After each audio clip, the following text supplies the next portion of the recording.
What's happening? How's everybody?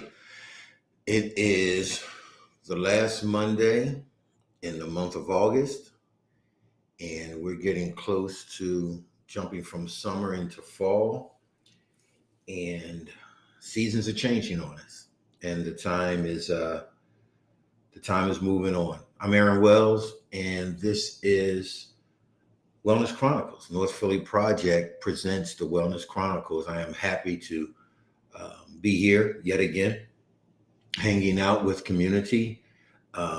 Very important, these conversations um, that talk to us about our wellness and building wellness, sustained wellness for our community. Okay, I'll be right back. Hold on just a second.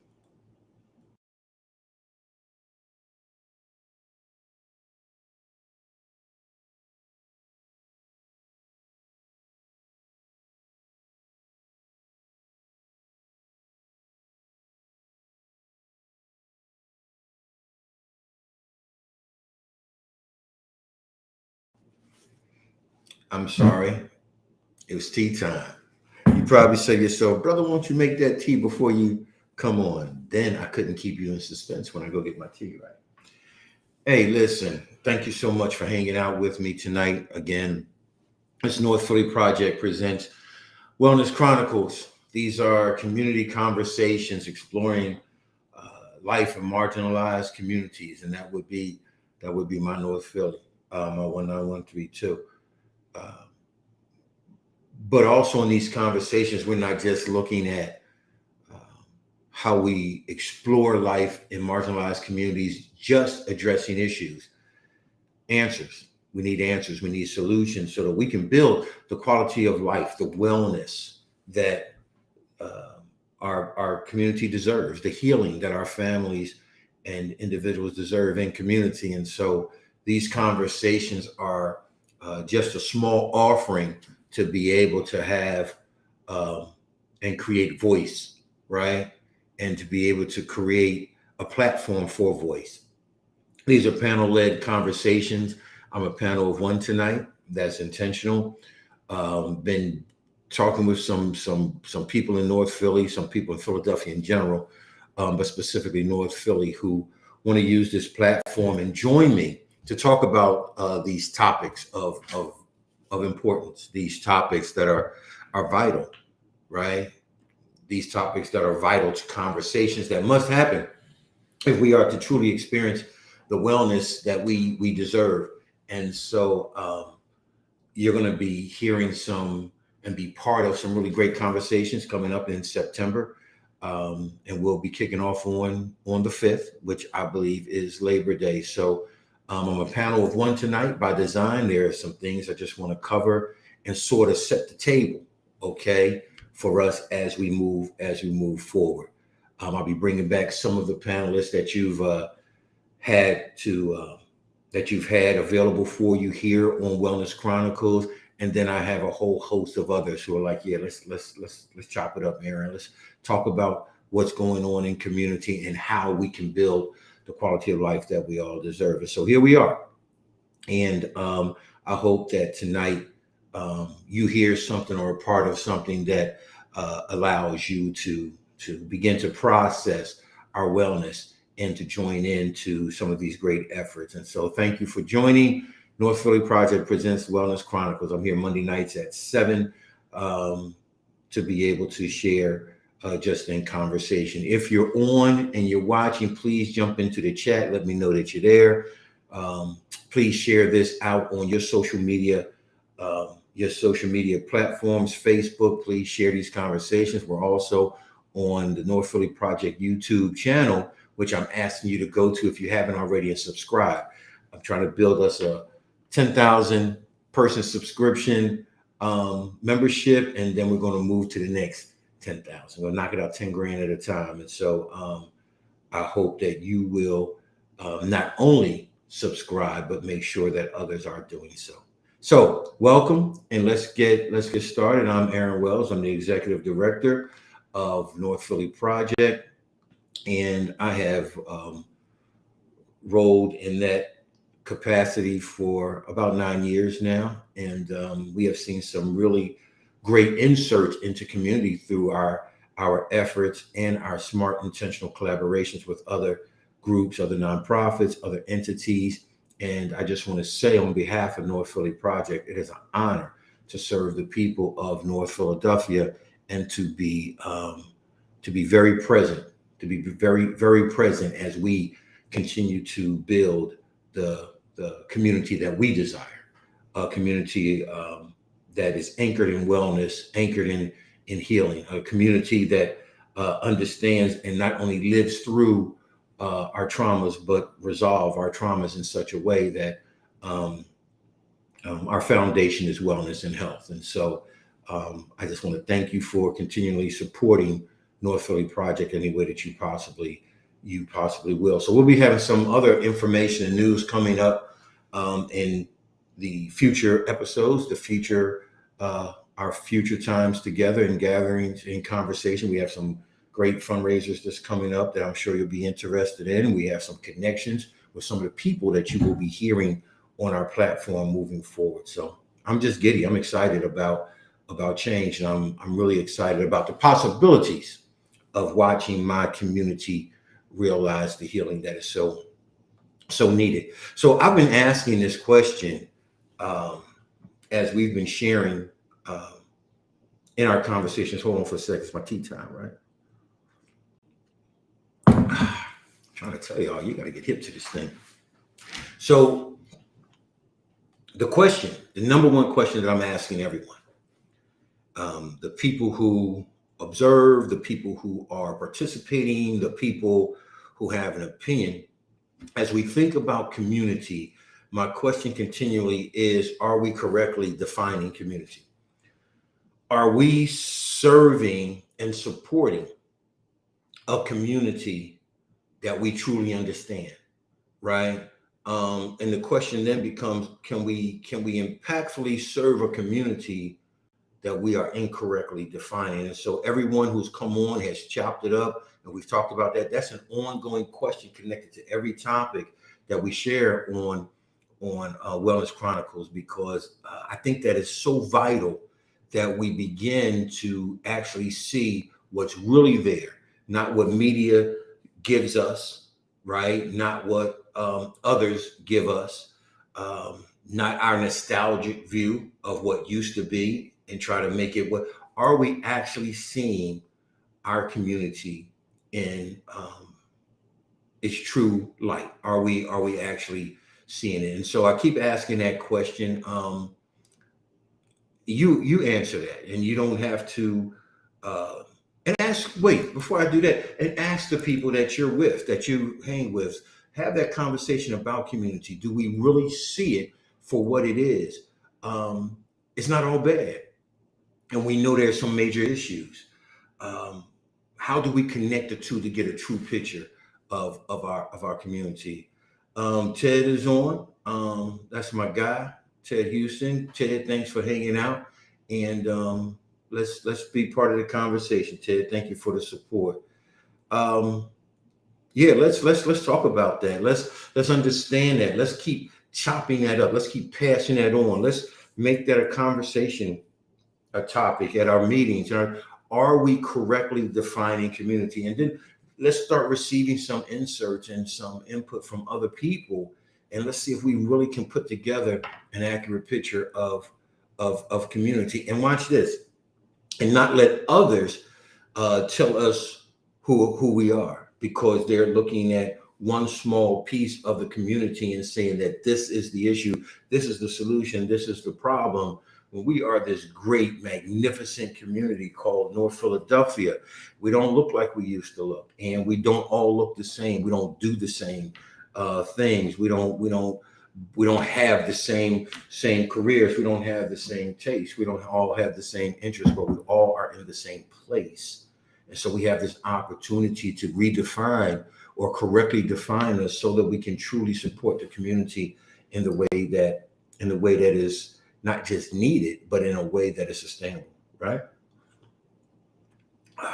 Y'all gotta get hip to the tea. So as we have that conversation, and we're not gonna hang our hats there tonight, But I want to start each and every conversation with that question: are we correctly defining community? Because if we aren't, then that means some very well-intended efforts are going to waste, because they're not really impacting um, the community as it should, simply because we're not defining community correctly, right?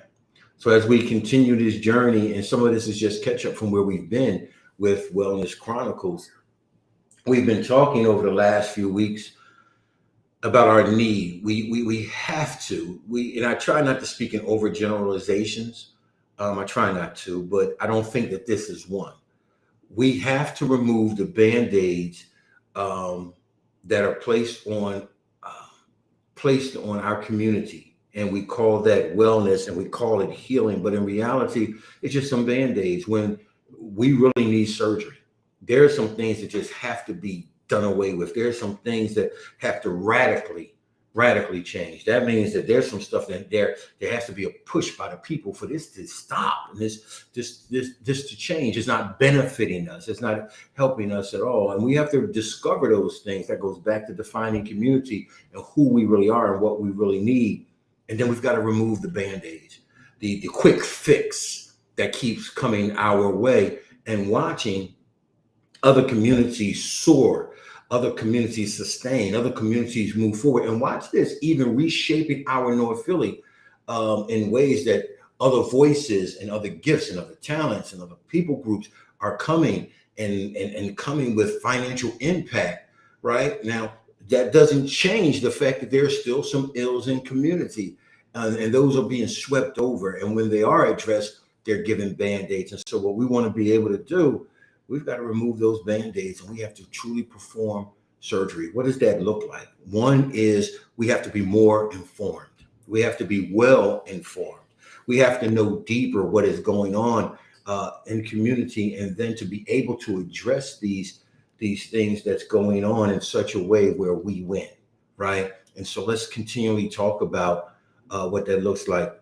I think that, and this comes down to the one man, one vote thing, right?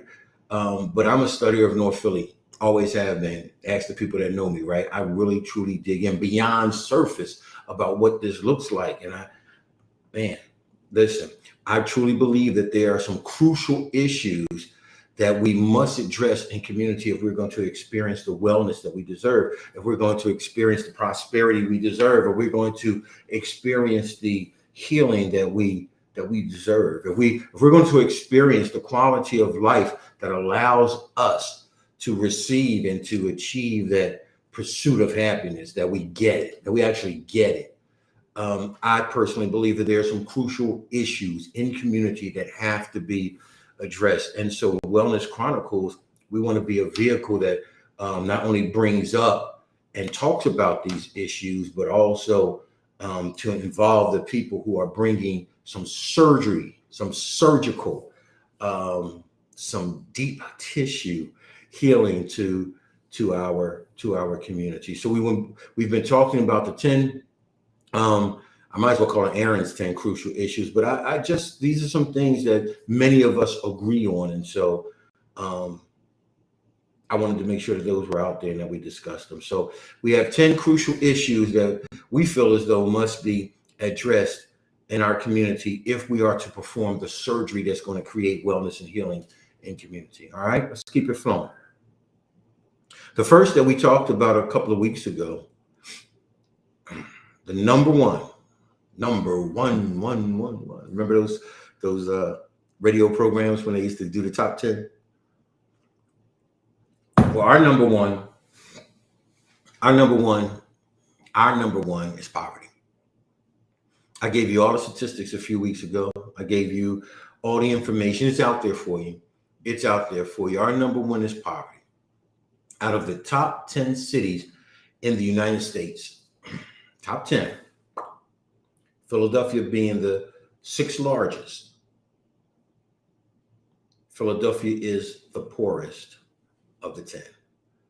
The sixth largest city in the country, the sixth largest city out of the 10 major cities in the country, number 6 is the poorest, and that would be us.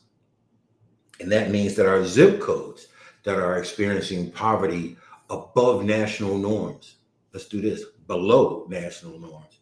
Um, yeah, yeah.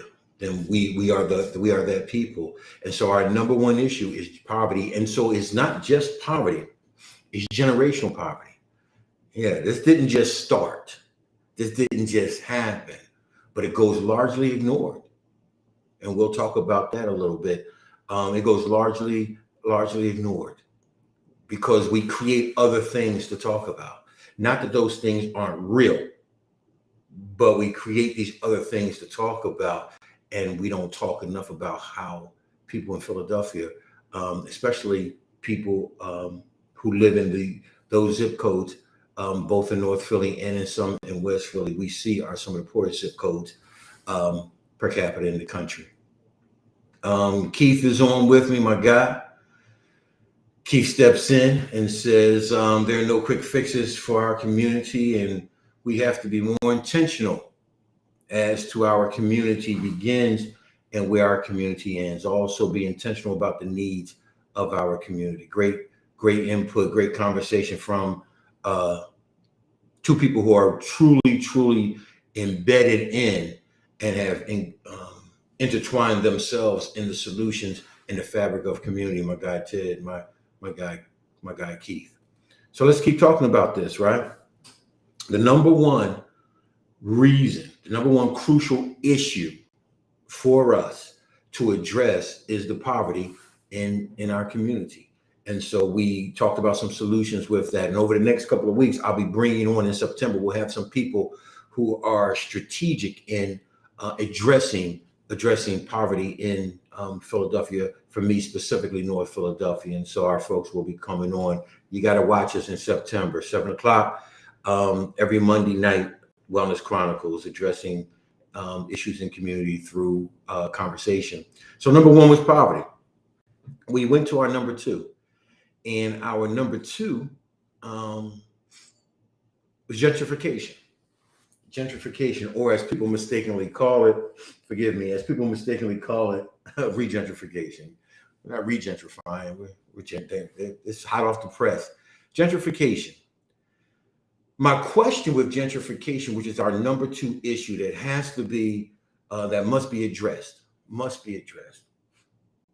The question I'm often asking to the community, right? Specifically, are people who are Black and who have been embedded in community and lived in community and have rooted generationally in community, and now seeing those roots being upended because of what gentrification brings. Here's my question. My question is gentrification something that is happening, or is it something that's happening to us? Now, depending on who you talk to and who's experiencing is what you'll get as an answer. The first is it something that is happening, period? Is this nationwide move? Is this nationwide renewal? This nationwide renewal in communities? Is it something that is happening, or as a people who are marginalized, is it something that's happening to us? I go out on a limb and often say it's both, but I venture in deeper into the fact that it's something that's happening, and if we understand what's happening, we can participate and we can make it work for us. Again, these are issues that we'll keep bringing up and keep talking about, because these are the issues that we're not hearing through media and, as we'll talk tonight, in politics. But gentrification is an issue that must be addressed in community. There's a third. You ready for it? We talked about this. I had my guy Keith, my brother, and Pastor Hester came on with us from Erie Avenue Baptist Church, and we talked about the role of faith in sustaining community wellness. We talked about the role of the faith community in sustaining community wellness in the Black community, specifically for me, North Philly, but Philly in general. And in talking about that, we had great conversation, great dialogue. We addressed some issues, came up with some solutions. We'll be doing more of that in September. You stay tuned, 7 o'clock, Monday nights, Wellness Chronicles. So scripture says faith without works is dead. Is the faith community truly showing up? And watch, not out of a nostalgic runway. We're not talking about what happened during the civil rights movement. This is a new issue of civil rights. There's a new movement. There's some new ills out there. There's some new evils that's on the horizon. Some new issues that need to be addressed. More information for today's issues. And so we know what historically the church, and we know what historically religion has done to support and to help build community. My question would be, knowing that faith without works is dead, is the faith community doing enough? Is the faith community still a beacon in Black community? Is the faith community still one of the leading voices in community, from sustainability, from finance? When we go back to defining community, do our faith communities now mirror how we're defining communities? When we know there's so many people now that they don't live in some of the communities that they go to church in. They don't live. They commute from home to church, but the church is embedded in the community. Are we seeing the connection of, and we're using churches as an example because we're in our society, right? But there are more religions. There are more faiths out there. So when we talk, we need to understand that it goes beyond church. But the question is, regardless of who we're talking about, is the faith community doing enough? And has the faith community understood the redefinition, or what the community looks like now, the Black community looks like now, and are we really in rhythm with community? So we talked about that. So we talked about poverty. Yep, we talked about poverty. That was our number one. And we can't let that go. It's the center. It's the middle of the wheel. It's the biggest of the problems. It's the problem that all the other problems spring from. How do we address it? We talked about gentrification, and the question with gentrification continues to be, from Aaron, is it something that's happening, or is it something that is happening to us? I firmly believe it's a combination of, but that of the two, I believe it's more important to understand what is happening so that we don't feel as though it's happening to us, and that we can participate where we win. We talked about the role of the faith community and its importance in community from a historical viewpoint, but to evolve from that and to grab hold of where we are contemporary, where we are right now, where we are currently, and how important is the faith community still in what we do. So that's 1 through 3. Here's number 4 for tonight. And part of my design to be a panel of one has to do with the fact that I didn't want this to go in different directions. We'll chop it up after I set the table. We'll chop it up as a panel after we set the table. But this is something that I have witnessed in Baltimore, where I went to college. Strong Black presence. Oakland, California. I lived there when I joined the Army. I've been in some communities that are majority Black.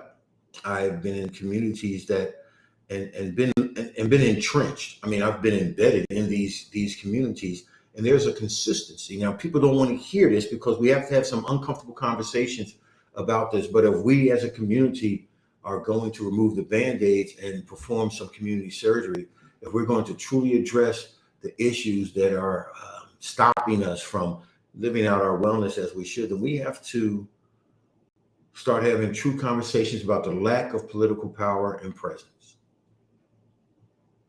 The question is asked, and it's not a question mark, there's an exclamation point, and that's by design, because this is emphatic. Who is really representing you? Who is really representing me? I'm not talking about your political party. I'm not talking about what's popular and what's not. I'm talking about what's real. And so my question is, who is really representing me? I'm not talking about who's in office. Who's in office is who got voted in. But the question is, are they representing you? Are they really representing your North Philly? Are they representing your voice? Are they representing your opinions? Are they representing the needs of your family, your community? I don't know. All I'm thinking is that when I look at the landscape in urban America, something ain't right. And there's a lot of blame to go around. There are a lot of solutions that are available. There's not a lot of truth being told, to tell the truth. It's just not a lot of truth being told. And so part of the issue is our understanding of political parties and the political systems, the government systems of our country, scaling down to our local. What does that really look like? I've been in contact and communication with a lot of people that work for our city, a lot of people. And many of them, in their honesty, they say the same things in their honesty. The system is screwed up. Now, there are those in the system that will quickly defend the system. Why wouldn't you? That's where your paycheck comes from. And there are those that will quickly defend the system because in defending the system, I don't have to change it. I can complain about it, but I don't have to put any work to change it. So I'll defend it quickly because that will be in lieu of actually doing the work to change it. And then there's that whole issue of uncertainty. What would it look like if we did change it? I don't know. All I know is that it ain't working for me and it ain't working for you. Last night I spent time, had to get up at 5. And it was rough, but I wanted to dig in, and I looked at the city budget for Philadelphia, and you can just Google that and look at the 2022-2023 budget for the city. I've always been told to follow the money if you want solutions, and in following the money, it's not geared towards solutions, y'all.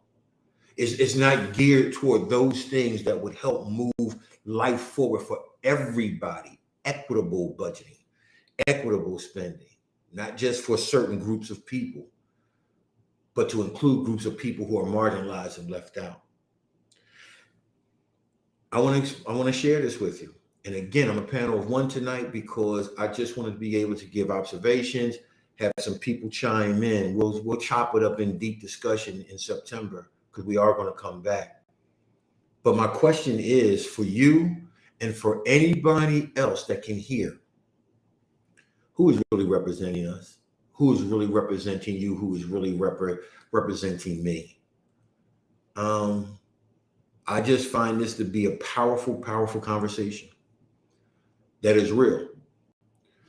How our system is run has a lot to do with our numbers in poverty. And dig this. People keep getting voted for and voted into office, but there are some things that simply don't change. My question is, why do we keep voting for them? Obviously, there's the work to change is not really being done, not for everybody, which goes back to gentrification. It's working for some, it ain't working for a whole bunch. It's working for some, it's not working for a whole bunch. And for those who it's not working for, why? And for those who it is working for, why? Go to the city budget. It'll give you a couple of answers. And so one of the things that I suggest is that we begin to look at the impact of our political system on the fact that we are, out of the 10 largest cities in the country, being the number 6 largest city in the country, we are number 1 in poverty. I don't know. What I do know is that our issues, concerns, our prosperity, and our wellness are not always being spoken about or being considered by the people that are being voted in. So today's question is, what does it really mean to represent the community? What does it truly mean when we talk about the job that our elected officials are elected to do? Are they elected to keep up with the status quo? Are they elected to keep doing the same thing, sometimes a different way? Or are we doing our due diligence to put people in and and holding them accountable to being the voices, to representing the voices, ours, that they were elected to represent, to represent the ideas and ideals of the people who put them in office? That's you and I. To be able to speak to, and then to lead legislation, to lead policy, to develop policy that speaks to what you and I told them we wanted when they were voted in. What does it really mean to represent the community? So I'm on Huntington Street, my neighborhood in Strawberry Mansion. So I'm up on Huntington Street last weekend, 2 weeks ago. And so I'm sitting there talking to my people, and I look straight up Huntington. It is the most, it's nasty, it's dirty, it's filthy, it's poor. And you know what? It's treated that way by the city. It's treated that way by the city. And not blaming the city for everything, not blaming the city political parties or government for everything. No. There's personal responsibility that has to be addressed and identified. And we'll talk about that in a couple of weeks because that's an issue. That's an issue. But the entity controls the money. The entity controls the money. And there are some things that could definitely be addressed and fixed if the people who are supposed to represent us actually truly represented our needs and our desires. It just ain't real. The job of the politician is not to govern, it's to get elected. And they show up when it's time to get elected. Now, that's an overgeneralization, which I try not to speak in, because there's obvious that that's not the case for every politician. We're not going to put a blanket on this and just make everybody. However, we do have to address that in our urban areas. Something ain't working, y'all. You find it. You find where we are predominantly in these inner cities throughout the country, and look at the condition. Look at the condition of our property. Look at the condition of our public lands. Look at the condition of our schools. This is not by accident. This is not just, it's more than a trend. It's a reality of our existence. But every 2-4 years, people show up and they want your vote. And they tell you what you want to hear. And they get your vote, and our lives don't change. As a matter of fact, in a lot of cases, it gets worse for us, generation to generation. So, what does it really mean to represent you and I in community? First and foremost, it is a thought. One man, one vote. That would be I tonight. You chime in. If you're watching this, go ahead and feel free to just jump in, both feet or both hands as you put in your comments. When looking at representing me, I have a responsibility to tell you what it is I need. What we have seen is politicians gather us, they listen, and then they go work on their own agenda. But they use this term all the time for the American people, for the people of Philadelphia. Bruh, sis, they not representing me. They not speaking for me. They're speaking for whatever gets them reelected. And they're ear ticklers. They tell us what we want to hear. But when we look up Huntington Street, my example, somebody's not representing me. When my trash is piled up and there's no trucks for 10 days, somebody's not representing me. When I have potholes, and I'm telling you, go look at the city budget. Shouldn't be that many potholes. When I look at the potholes and the areas where the potholes are, No, no, they're not representing me. When I'm watching buildings that have been allowed to crumble, but now that investors are bringing in the money to be able to build and to move people out, you're not representing me.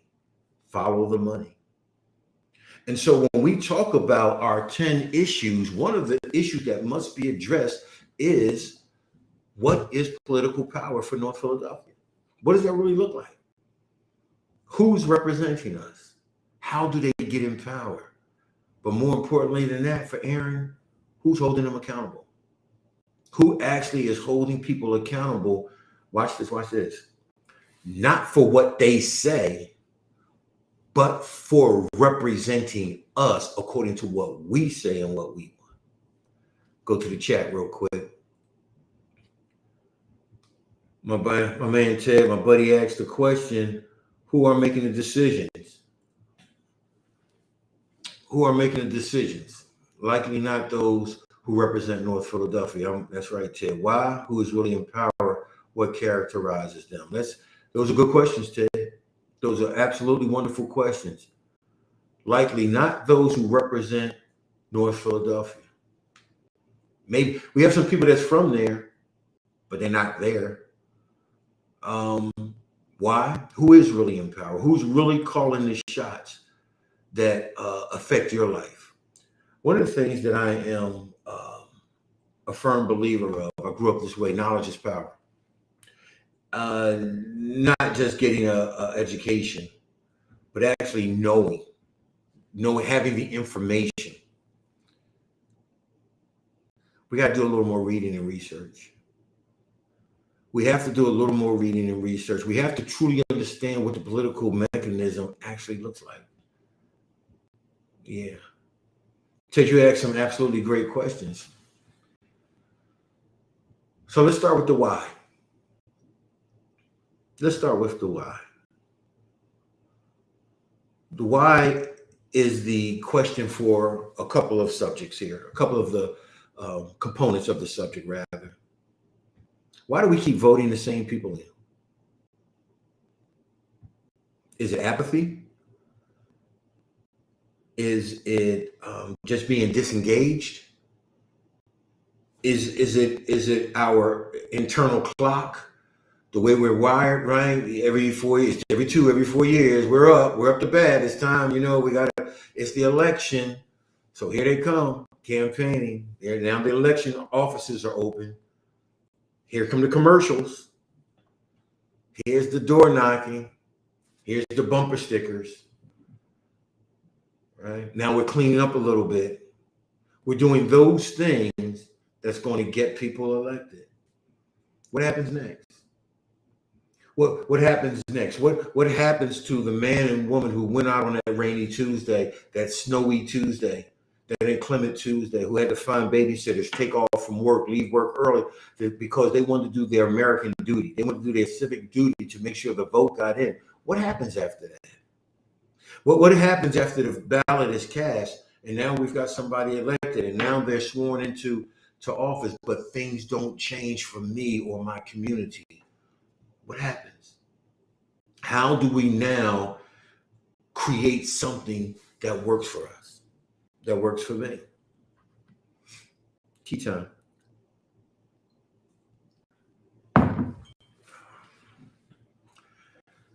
I have some suggestions. People don't like to hear don't vote because we do know that people paid the ultimate sacrifice for us to vote. But I also know that Martin Luther King at one point said, I feel as though I've brought my people into a burning building. I'm not saying don't vote. I'm saying make the politicians think you ain't going to vote collectively. It's two things that scare politicians. You not spending any money and you not voting. I don't know, mobilizes movement. It energizes change. It makes people take notice of you. Could you imagine if, let's say, several million people said, we're not voting. We're just simply not voting. in a city the size of Philadelphia and addressed it to a particular politician who was expecting your vote, who was putting no work in for your vote, but who was taking your vote for granted. Could you imagine if you and, I don't know, a few million people said, you're not getting our vote. We're not voting for that person, but we're not voting for you. Unless you took these terms that we corporately have said that we want, we agree to these things. These are things that we're saying we need you to represent us with, in city, state, federal. And we're going to hold these votes until you vote, until you are ready to represent us. You know what would happen? That person would do everything in the world to get your vote instead of taking you for granted, which they do to us and have done for us for so long. Now, I'm not telling you to vote Republican, Democrat. Actually, I wish we had our own party. I just think that the two-party system is an ill for us. There's no leverage. One party doesn't give a doggone if we vote for them or not because we're not a part of their agenda. And the other party doesn't even cater to us anymore. They just show up because they know that we're going to automatically vote for them. And you know what's in between them? Us. And we're the ones falling through the gap. Could you imagine what would happen if we made people earn our vote? I mean, to actually earn our votes. If we actually told them until things change, we ain't voting for you. Matter of fact, I know you're in office now, but you're not getting back in. Can you imagine the change, the things that would happen for your community? Could you imagine how soon your trash would be picked up? Could you imagine how quickly they would start having conversations about true change in schools? But as long as there is no pressure to represent us, they're not representing us. They're using us to get in office. Your concerns, your issues in community, are they really truly being represented, or are you being told what those issues are? Family, tonight I wanted to talk about this because I truly believe that this is something that is pushed under. I truly believe that this is something that is swept under the rug, that is hid. I think that it is, I know that it is something that we place media in front of, and they create the stories that keep us distracted from these things. And then in 4 years, 2 years, boom, people show up with buttons and we wear the I voted sticker. And then we talk about just how screwed up our community is. But we voted. Do we vote for somebody that's going to represent us? When's the last time you heard from a politician about gentrification? Don't worry, I'll wait. It's only 7:44. When's the last time you heard a politician stand up and talk about, to inform you about, to talk about how to be involved with gentrification? Just asking. When is the last time you heard your politician in the city of Philadelphia talk about the extreme poverty of the city? I know we talk about safety and violence and crime and our young people being all out of sorts on those streets. Do you hear anybody connecting poverty to that? It's real.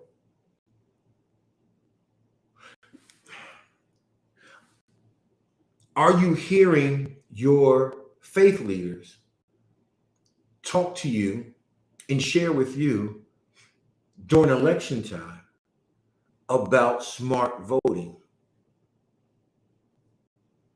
I know they talk separation of church and state, but everybody has an opinion. And if this is leadership in my community, you got to have a voice. People are looking to you for leadership. You don't have to tell people who to vote for, but you could definitely help people become more informed voters. Yeah. And those are just some of the surface issues. We've yet to talk about education, health disparities, food deserts. Why do these things continue to exist in our communities, but we keep voting for these people continually? Even through nepotism, right? I don't have to mention names, but you know some people who we voted for, and then their children ran, and we knew the name, we voted for them, and ain't nothing changed. Charismatic, real exciting. But the only thing that changed is that the people who had the money have moved into your community, and they are now moving community in a whole different direction tax-wise. They're moving community in a whole different direction resource-wise. And people are being left out, without. And there are segments of community that are basically, they're not even marginalized. It goes beyond that. They're simply forgotten. But there are people who stand up behind podiums and say they say they represent you. What does it really mean to represent the community? I would think that representation means that my issues are why you are in office, and that my issues are what you are battling for and fighting for a healthy resolve for me and my family and my neighbors and my community and my neighborhood. That you're out there making sure that you are truly representing my concerns. I voted for you. And so when you capture this, the Philadelphians or the American people, when you capture that in verbiage, that you are actually not just talking about some vague group of people that nobody can identify, but you're actually talking about me and her and him and them on this corner and that corner and around this corner. We keep putting people in office, and we keep getting skipped over. I don't know how many superintendents that we're on now, but we're still seeing fourth graders with lower reading levels than the national norm. Not getting any better. Point is, we're watching people be elected who are selecting people to be in some positions, but we're not seeing any change. Are they really representing you? Or are they representing their self-interest and the interest that's connected with the money flow? Follow the money. Obviously, it's not filtering down to some of our communities. Follow the money. Look at the budget for the city of Philadelphia for 22-23 and see if you're represented. Your issues, your concerns, your prosperity, your wellness, see if they are being represented in the city budget. That's all. Follow the money. If we are going to address crucial issues in our community, we address poverty and we address gentrification and we address the role of the faith community, we need to address the political power and presence. Yeah. That's where I wanted to go tonight. That's where I wanted to get that stirred up and begin having conversation. If you are going to grab hold of this, please share it. If you are with me tonight, please go to our YouTube channel and subscribe. The panelists that I'll be having on in September, we'll be digging up a whole lot of this. I was on a conversation today with someone. A connector of people, just like my guy Ted on here, a connector of entities and people and organizations. And one of the things that we talked about, she mentioned that, Aaron, at the core of this is generational poverty. When anybody that's talked to me knows that's where I begin that. The Pew Charitable Trust states it. You've heard me say all this. Children's Hospital of Philadelphia, CHOPS Community Assessment says it. The Department of Public Health in Philadelphia says it. We understand this. Well, who's representing me in this poverty? Who's in office now trying to help change the landscape so that people can actually prosper? Who is representing us so that our schools are not just continually funded to do the same thing, but there's true change in the school? Watch this. And that monies are available for those who are going to actually change and help to grow, help to prosper our young people, our families, the children who attend those schools and the communities those schools are embedded in. I know we want our schools safe. We got to have our schools safe. But when the schools weren't in this much danger, when the schools weren't in this much crisis, they were still deplorable. So now that we add safety over the last 10 years, the safety has gone, just superseded everything, and it has its importance. Who wants to be in an environment that's not safe? But listen, once it's safe, we're still undereducated. Teachers aren't paid enough. Old curriculum, outdated curriculum. Who's representing you? Healthcare. These gaps that already exist, we saw so plain during pandemic. Has that changed for you? Has that changed for your family? Follow the money. What about industry? What jobs are coming in that's going to allow us to build out? What opportunities are there to allow us to build out of the poverty? When's the last time you heard a politician talk about how broke Philadelphia was? So that's where we are tonight. Simple, but powerful. Simple, but important. I have this saying that people tease me about. It's a Philly thing, right? It ain't that deep. This is.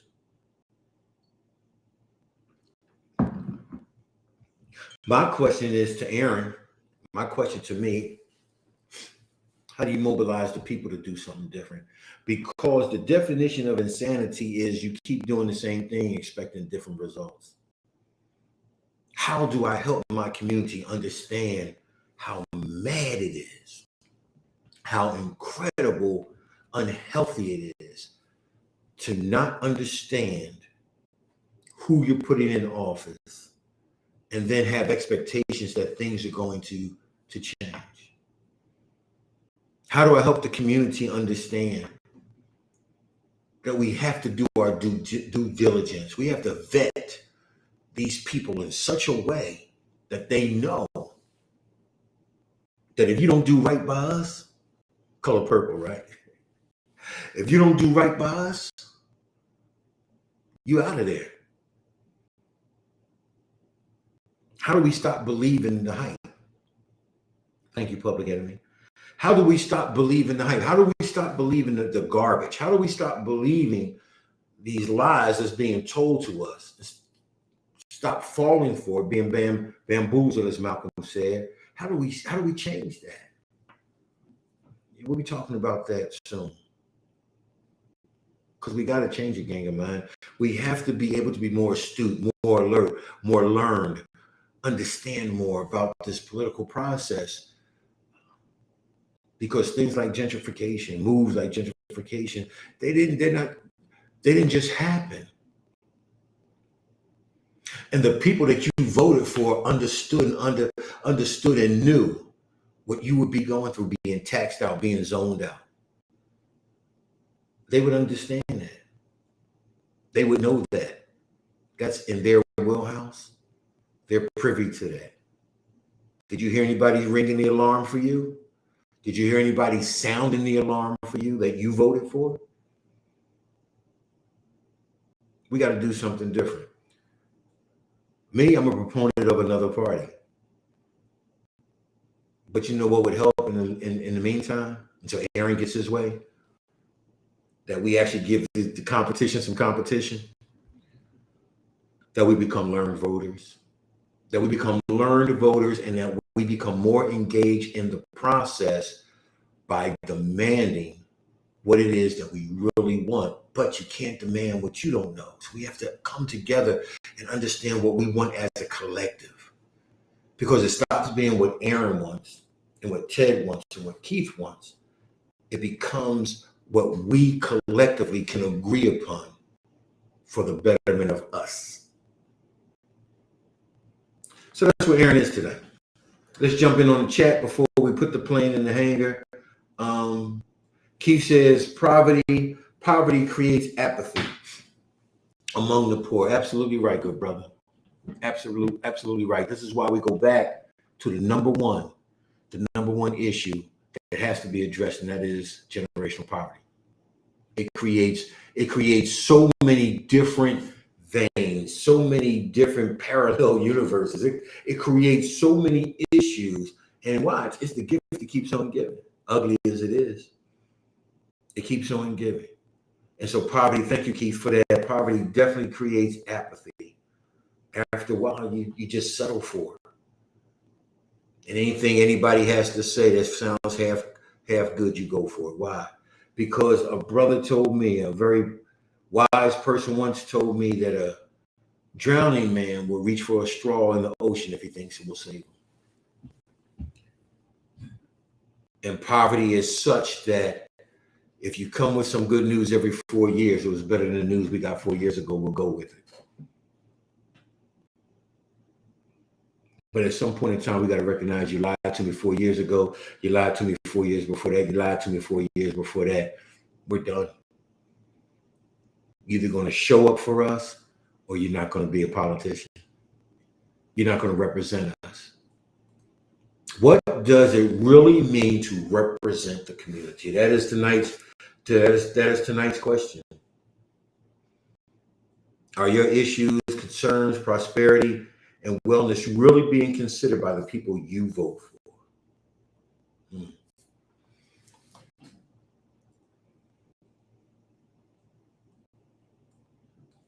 Ted jumps in.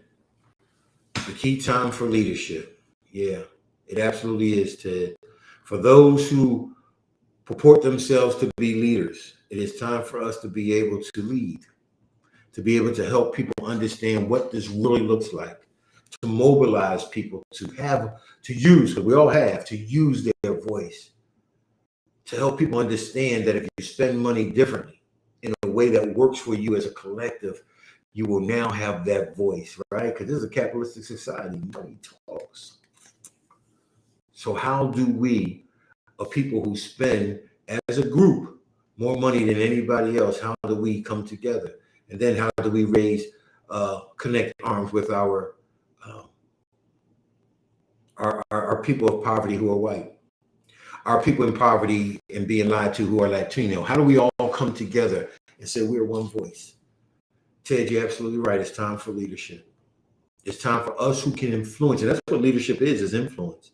How do we now use our leadership to help the masses, to help the people understand that you have a voice and things can change and turn around? And we can demand that those monies and those budgets be turned around. And watch this, that we have input. That we have input in how our money is being spent in our city, so that this is a level playing field and there's an opportunity for all people to rise above, not just some people. We have to remove the Band-Aids and perform community surgery. Poverty, number one. Gentrification, number two.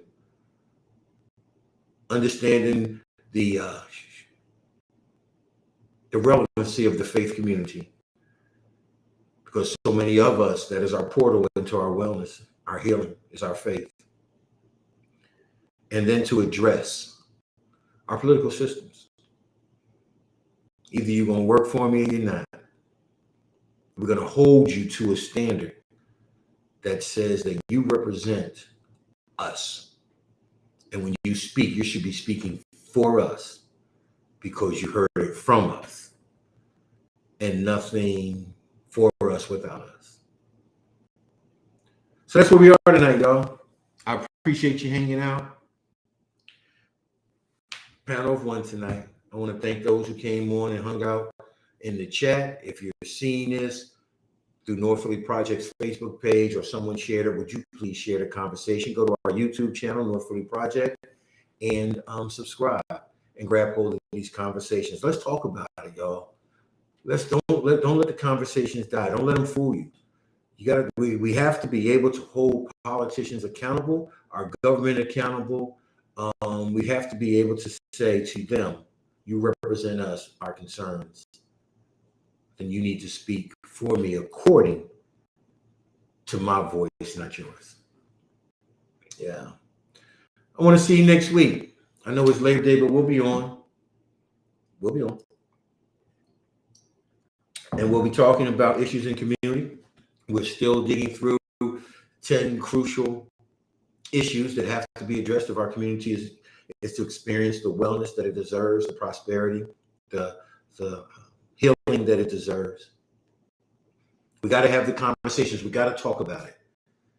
But we can't just talk about it. We got to be about it. We have to allow our works to speak. We've got to mobilize. We've got to come together. We've got to collaborate. We've got to let ego die. And we have to hold people accountable, starting with us. Aaron Wells here. North Philly Project presents the Wellness Chronicles, community conversations exploring life in marginalized communities, and then how do we ignite social change. Thanks for hanging out with me tonight. I hope this was something that you could connect to. You're going to hear more about it if you hang out with me. Let's start holding people accountable, okay? I love you, and I will see you next time, same time, 7 o'clock next Monday.